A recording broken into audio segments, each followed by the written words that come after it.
Let's make the delicious dressing.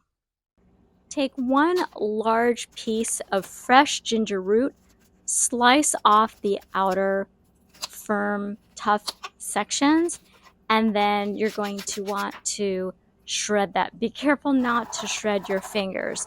And then take that finely shredded ginger and place that into your blender. 1 cup of filtered water,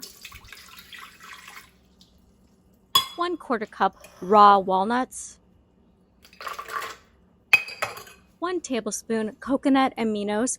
Make sure it's coconut aminos and not Bragg's aminos. 1 tablespoon rice vinegar,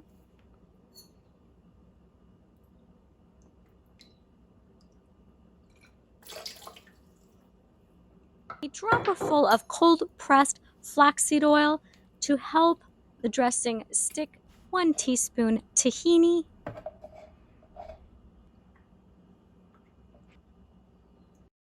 4 large medjool dates.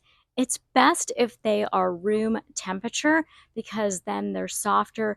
Remove the pit and chop it very finely so that when you put it in the Vitamix or whatever your high-speed blenders that you use, it does ground that up, or I should say it will grind it up much better.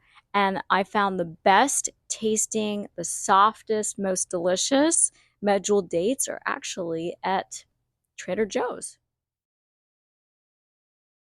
Blend all in your high-speed power blender for no more than a minute until smooth and creamy. Use a funnel to pour it in easier so it doesn't get all over the place.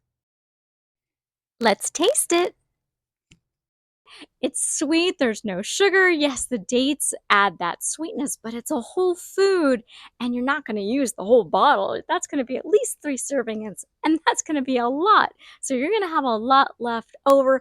And what's even more incredible is that it tastes like peanut sauce and there's no peanuts. So let me know if you have any questions. I'll put the recipe in the notes below. For my favorite low-fat, oil-free, plant-based vegan recipes, order my cookbook with vegan nutrition facts on how to prevent and reverse disease, which chronicles my personal health and weight loss story through my website, thehigh5diet.com.